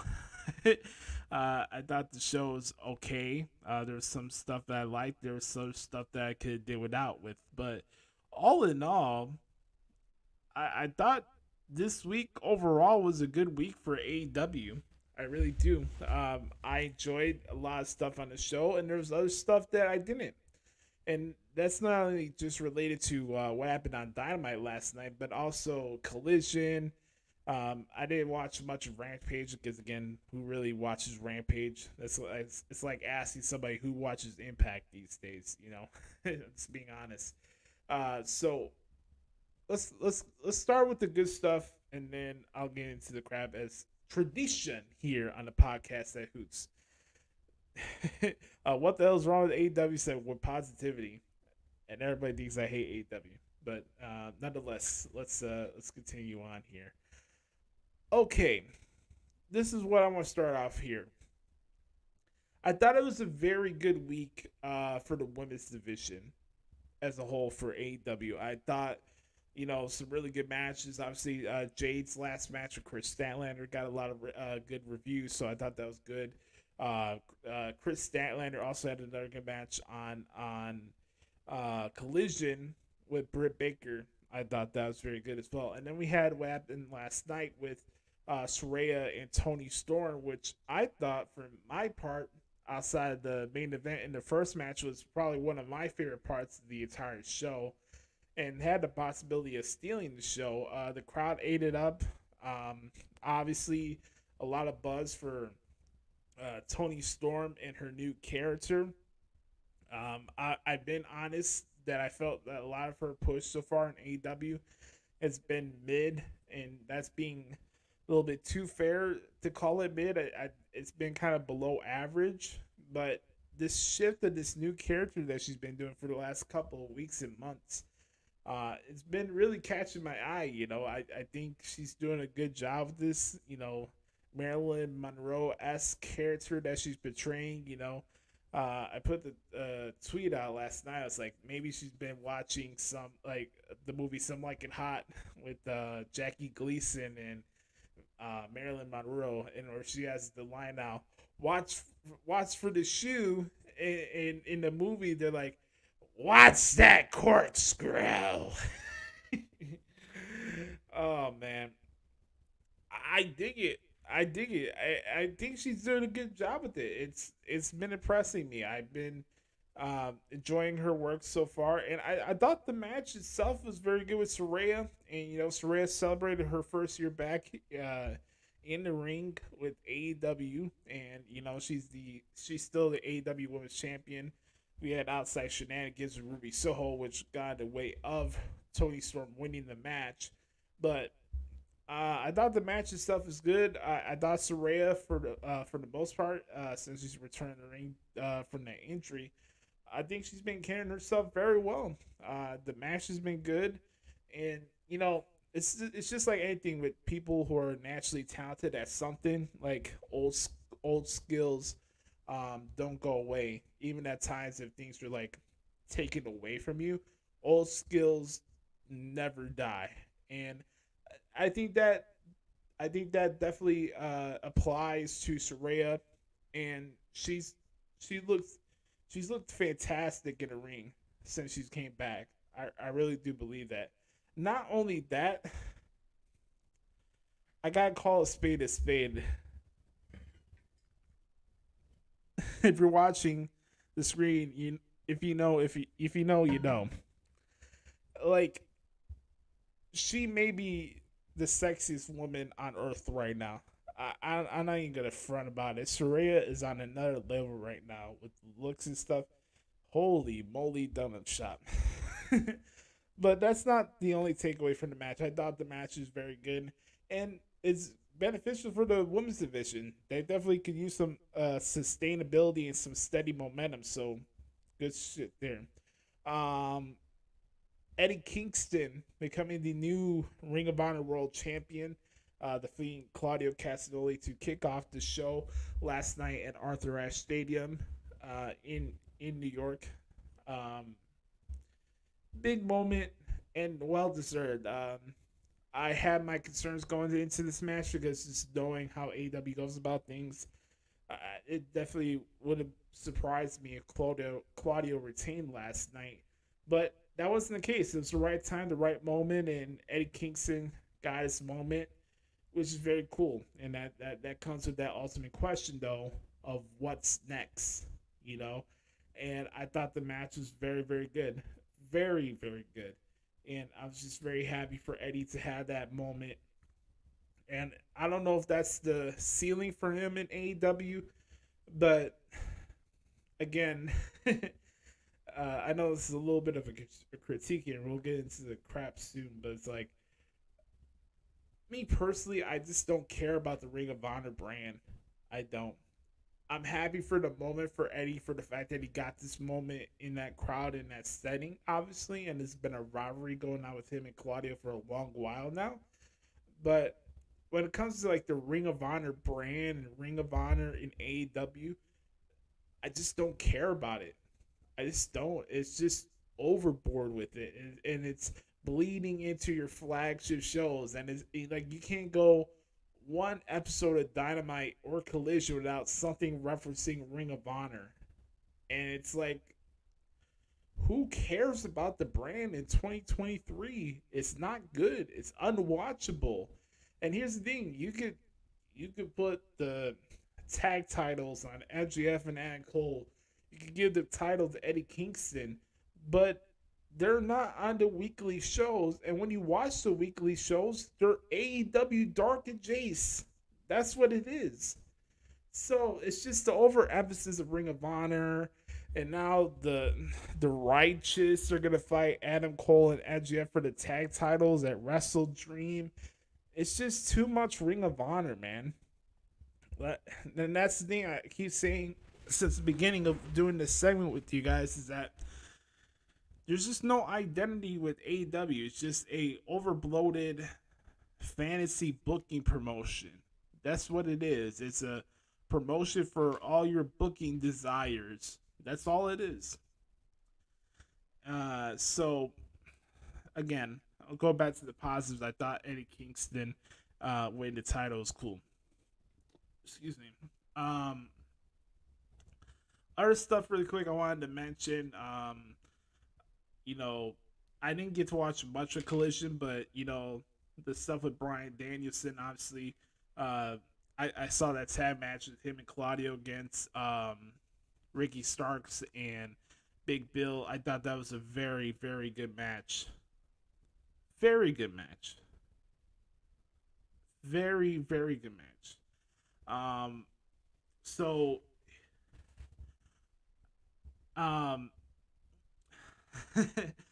they're gonna have the Texas Death Match coming up in Collision this weekend.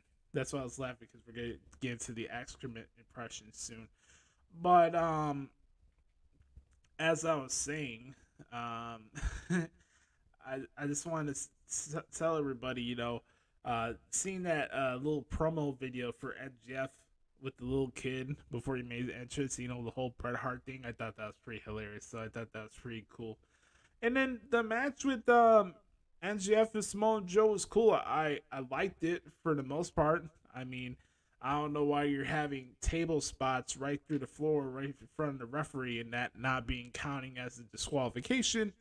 But again, when it comes to AEW, rules don't matter, and that's what it is with the promotion. So, I didn't understand that. I don't understand how that was not a DQ, but yeah, that's neither here or there. But I like the match. Max retained. A lot of shenanigans. Unfortunately, Adam Cole got himself injured, and I don't know why he decided to jump off the ramp the way he did that way. I don't know why they just couldn't have Adam come out through the crowd when he was coming back from the hospital.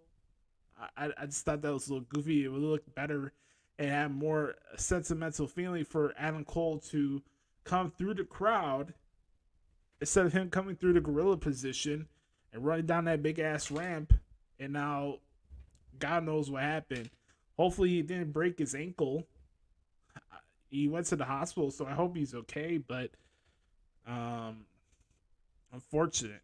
But MJF retained his AEW World Championship. And for the most part, for me, I enjoyed Grandslam, and I thought it was a good show. And AEW's been building some slight positive momentum. There hasn't been too much shows where it makes me want to pull my eyes out, so that's progress. But all in all, that's the stuff that I did like for AEW this week. Now, let's get into the crap. And boy, there's a lot of crap, as Brother Carter would say. First and foremost, I don't think you guys thought I was going to forget about this, right? Tell me I did not see Tony Khan do that stupid ass dance that Daniel Garcia does after the Grand Slam was over. Please tell me I did not see that.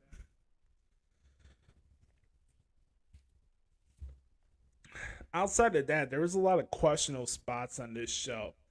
I thought outside of the matches I liked, I thought the other matches were very sloppy and just not good. Let's start off with the Chris Jericho and Sammy Guevara match, because it was the match I cared about the least. I just didn't care. I get the whole tie-in with WrestleMania 19. By the way, my dad got to go to WrestleMania 19, which is pretty cool. The Jericho and Shawn Michaels match. The whole gear, the whole post-match deal where Sammy gives Jericho the low blow. I get the whole thing. Trust me, I understand my wrestling history, but I did not care about the match. I didn't think the match was good. And Sammy aligning himself with Don Callis doesn't make me want to boo him more. I don't care about Don Callis. I sure as hell could give two shits about Sammy Guevara. So why would I care now, the fact that they're aligned with each other? And honestly, the fact that Chris Jericho still carries himself as a heel, why do I care over this feud with Callis and Jericho? Callis can't make up his mind who he wants to feud with. Is Jericho and Olivier going to become a tag team to bring down the almighty Don Callis? Who gives a fuck? Like, seriously. Who gives a rat's ass?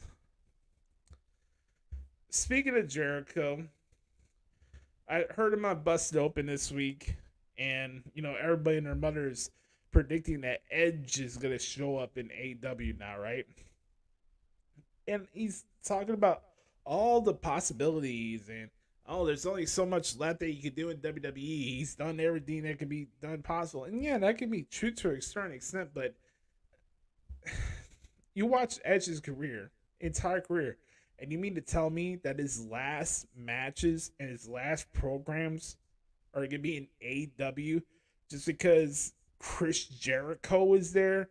Just because, it's different stuff that you could do that you didn't get a chance to do before? The fact that we must have Edge and Christian reunite against the Hardys in 2023? Who the fuck wants to watch that? Have you guys seen the Hardys wrestle in 2023? Jeff Hardy is a walking cautionary tale.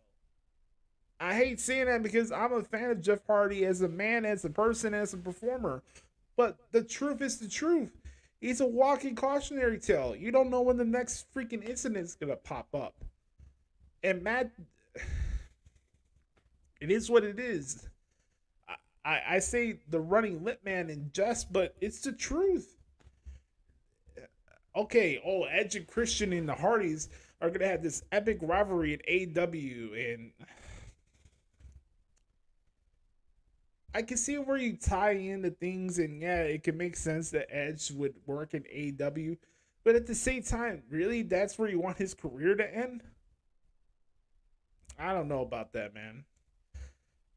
I was thinking to support whatever he does, but that visually and him ending his career in AEW is just, I don't know about that. I don't know. I'm not saying that he won't show up there. I'm not going to be naive and act like he's not going to be there. But for everybody saying, this is going to be a home run Edge in AEW. And again, we do the cycle again. Somebody comes in for WWE. Now AEW is going to take that next step. Now AEW is going to go to the next level. Stop fooling yourself. Like, seriously. Chris Jericho is a cap machine, and he just can't help himself. So I wanted to address that too. And then I guess this is really the crux of what the hell's wrong with AEW this week that I really wanted to talk about. I made my jokes about the dead courts ref, Rick Knox, and I've done it in jest, and rightfully so. And I think I've been honest, maybe honest to a fault at times when it comes to the officiating in AEW, especially with Dawn Stevens, and we can talk about her later, but there's no excuse for what happened last night in that Jon Moxley Phoenix match.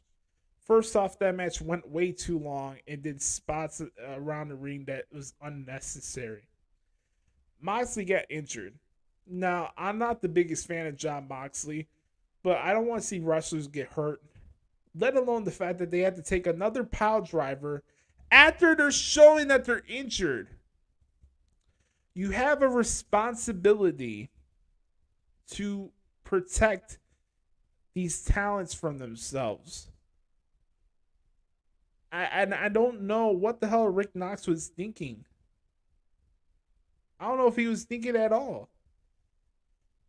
The fact of the matter of him, botching that count when Moxley's obviously showing that he's hurt and can't continue. We just need another spike style power driver for Phoenix. Really? That's what we're doing now. And this is not the first time where Rick Knox has put himself in an unfavorable position where people are hurt and he gets continue on as if nothing's happening. We all know this about Alex Reynolds. I said it before, obviously, that when it comes to tag team matches, the dead courts ref is basically useless. That's why I call him the dead courts ref. But now when it comes to the point where people are getting injured and you're still being incompetent at your job, I don't know where we draw the line of consequences. It's bad enough that your officiating crews make your elite style wrestling look Famersham, but the fact when people are getting injured now, I just don't get it. What happened last night with Jon Moxley was unacceptable and outright embarrassing, to be honest with you. So I hope Moxley's okay, but they need to do a deep dive not only on their officiating crew and how they officiate matches, but when it comes to the importance of protecting their talents from themselves, they need to do a better job of that collectively in AEW, because it's becoming a joke. It really is. And it's bad luck too that Adam Cole got injured the way he did. So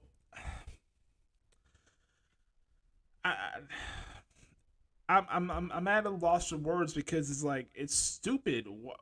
The guy can't move his fucking shoulder. Why are you stopping the pin? I don't get that. I just don't. So let's get into the Excrement impression. Let's get that out of here because I got other stuff to do before we wrap up this podcast this week. All right, let's do the Excrement impression, shall we? All right. Coming to you live tomorrow night on TNT is a 2-hour special edition of AEW Rampage Grand Slam. Here's the matches we could be checking out tomorrow night. First, we have Mike Santana taking on Boulder of the Iron Savages. From there, we have a trios match. Is Hook, Orange Cassidy, and Chris Statlander taking on a team of Anna Jay, Matt Menard, and Angelo Parker. Jake Hager will be at ringside. From there, we have Darby Allin and Sting taking on a team of Christian Cage and Luchasaurus. And from there, it's the 6-man tag team match for the Ring of Honor World 6-man tag team championships. It's the Mogul Embassy taking on the Elite. Matt Jackson, Nick Jackson, and Hangman Adam Page. From there, it's a singles match. Julia Hart taking on Chicago's own Sky Blue. And from there, it's a 4-way match. And the winner will get a future Ring of Honor World Tag Team Championship match at Wrestle Dream. It's the Hardy Boys taking on the Best Friends against the Kingdom against the Righteous. Who?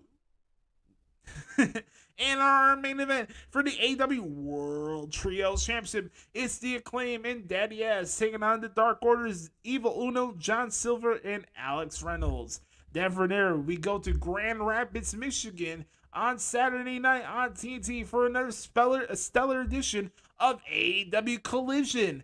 And first, it's a triple threat match for the TNT Championship. It's Darby Allin taking on Luchasaurus and Christian Cage. From there, we have a singles match. Jay White against Andrade El Idolo. From there, Rob Van Dam, Grand Rapids' own Rob Van Dam will return to singles action. And our main event, it's the Texas Death Match featuring Bryan Danielson and Ricky Starks. More matches being announced at Twitter at Tony Khan. Get all your AWT tickets right now at AWTIX.com. That's AWTIX.com.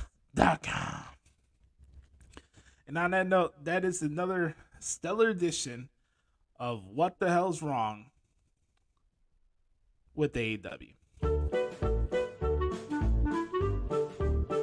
This has been What the Hell is Wrong with AEW. The Observer.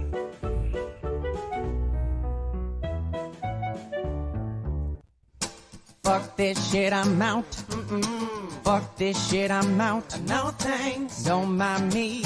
I'ma just grab my stuff and leave. Excuse me, please. Fuck this shit, I'm out. Nope. Fuck this shit, I'm out. Alright then. I don't know what the fuck just happened, but I don't really care. I'ma get the fuck up out of here. Fuck this shit, I'm out. All right. That concludes another stellar edition of What the Hell is Wrong with AEW. Now, we get to the real main event, because there's a lot to discuss here. Oh, boy. Ladies and gentlemen, it's time for another edition of the CLAHN of the Week. Let's get into this. I'm not CLAHN. Constant CLAHN. You're big CLAHN. CLAHN. One more time. I'm not CLAHN. Constant CLAHN. You're big CLAHN.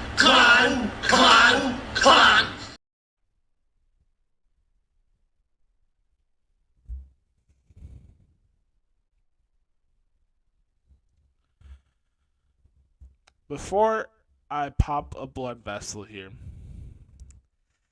can somebody with a half a brain tell me what is the objective here when it comes to covering sports teams?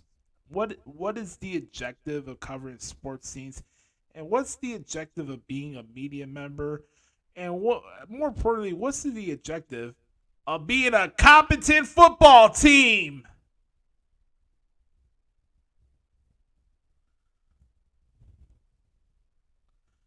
Here we are, September 21st to 2023. We're entering week 3 of the NFL season. What's the national laughing stock of the NFL this year? My beloved Chicago Bears. Bear down, Chicago Bears. We stink the joint up every fucking season.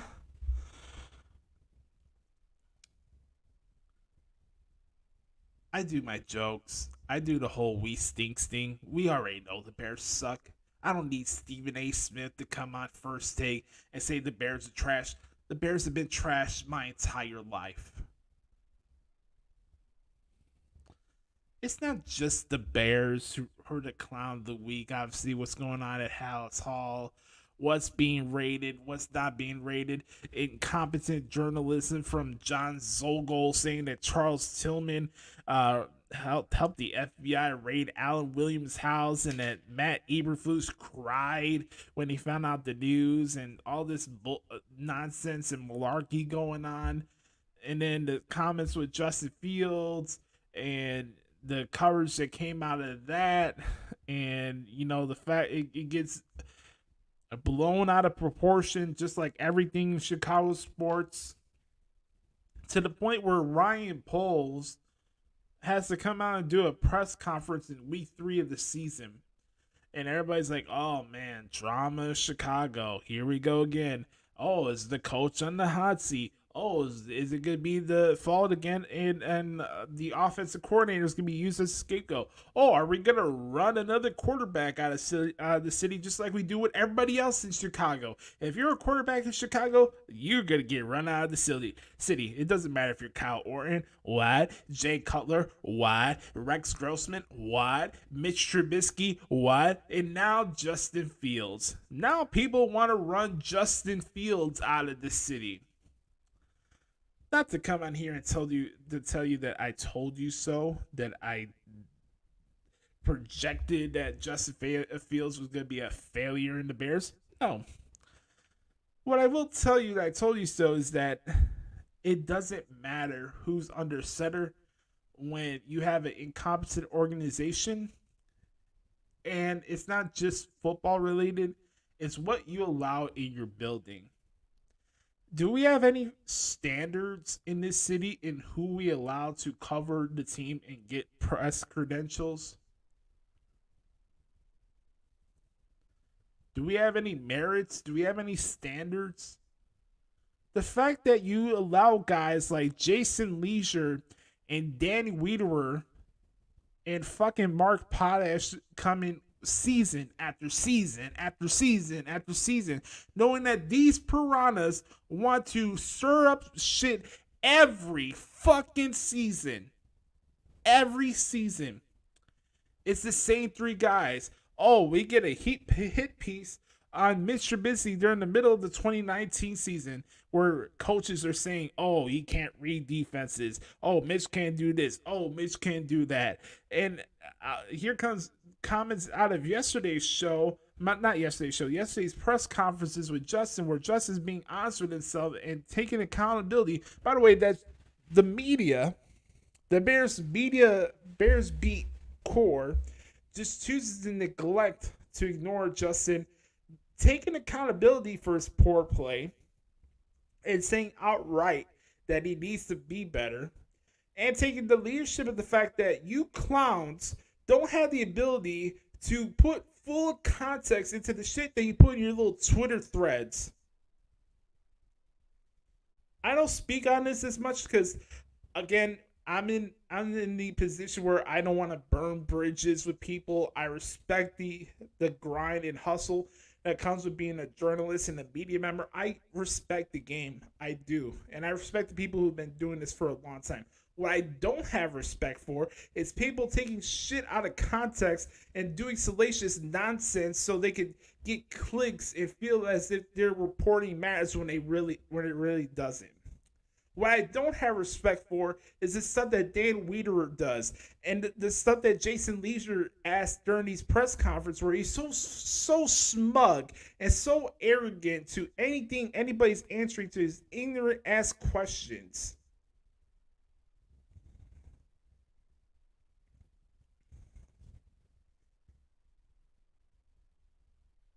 I've never seen an organization be more dictated by the media corps than the Chicago Bears. And it's a fucking joke. And Kevin Warren, if you're watching this, you need to put your fucking foot down and have some standards of who you're allowing in your building.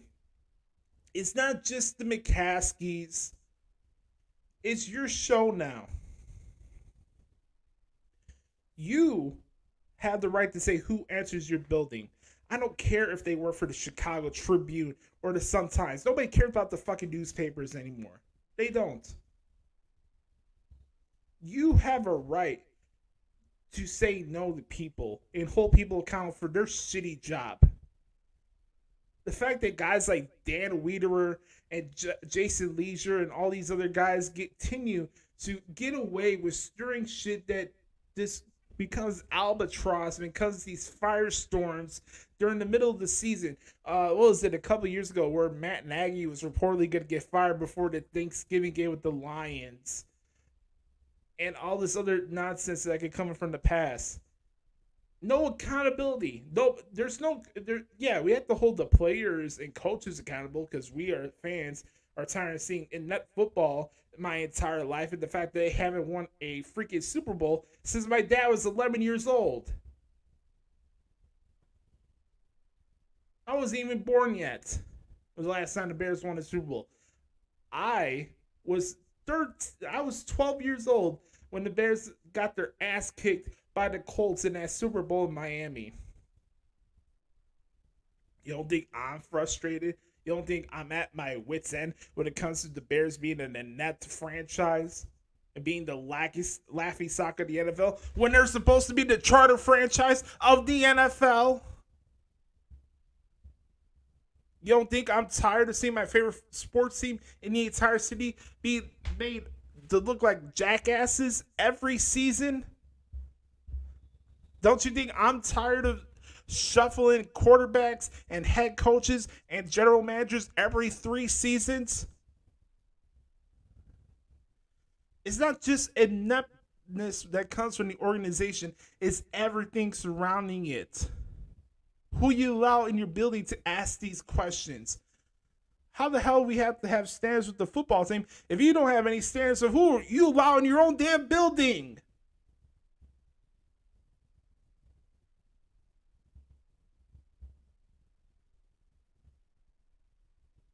And you get in this defense mode where you don't want to open up because you don't want to become the villains of the media. Where you won't allow your head coaches to call out reporters for their bullshit. Where you don't allow the players to be open and honest because you know that the media will turn it against them and use that against them. Where it doesn't matter what you say. Everything you say is nitpicked to the fine-tooth comb. I understand how this industry works. I do. I know the ugly side of this industry too. And I know there's snakes out there because I listen to them in every scrum that goes on. I'm not coming here and telling you what you don't already know about the Bears. The fact that we haven't had an offense my entire fucking life. I don't need to tell you that, oh, we have issues with quarterback and we have issues with play calling. Guess what? Water is wet. I don't need to tell you what you already know. How are we going to ever take the next step if we don't evaluate what's inside our culture? And what are you allowing to sit through your franchise? Have some goddamn balls and some pride, for the love of God. Is that too much to ask? Is that too much to ask? The fact that schmucks like Dan Wiederer and Mark Potash and Jason Leisure are still allowed to go into these scrums where you don't allow your head coach to defend himself is a freaking clown show. How can you expect your players to respect your coaches when the coach is allowed the fucking media to walk all over him?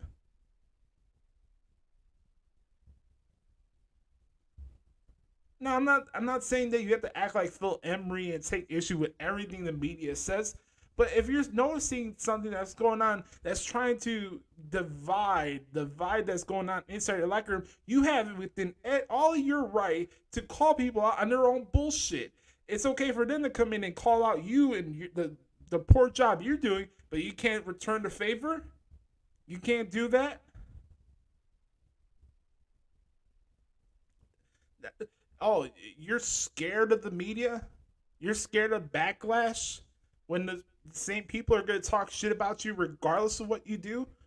You could be 12-1 and you're still going to deal with the same dumbass questions that we get year in and year out from the same media corps. Where's the media literacy? Where's the standards and the people you allow inside your building? A charter franchise dictated by measly reporters who are halfway decent at their jobs.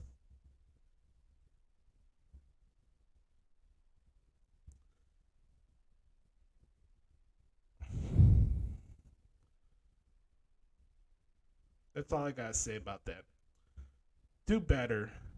Kevin Warren, if you're watching and listening, hear the passion in my voice because I'm sick of this shit, man. Own up to what you're doing. And it doesn't even have to be public. It doesn't have to be public. If you want to handle these issues within these reporters within your own private rights, more power to you. But at some point, you need to put your fucking foot down and not tolerate bullshit where people are trying to divide things from your football team. There's one thing from having valid questions and valid criticism over the stuff we see on the football field. I'm not telling you that you can't have a negative question or a question where things are going with the direction of the football team. But when it comes to the point where people are asking things, just trying to get the, hey, I got you stuff, you need to call that shit out and nip it in the bud. And the same thing applies to you, Matt Eberflus. And I'm Ryan Poles, this applies to you too. Because you three are the tone setters of your franchise. We can't rely on George McCaskey to put his foot down against reporters because he's scared of them. And I want to applaud Justin Fields for having the balls to call the media reporters back towards his locker room yesterday after the bullshit that was going on before practice yesterday. I watched that press conference live. He was not going out of his way to tear down the entire coaching staff. He took personal accountability and said he needs to play better, point blank period, and saying the stuff that he wants to do.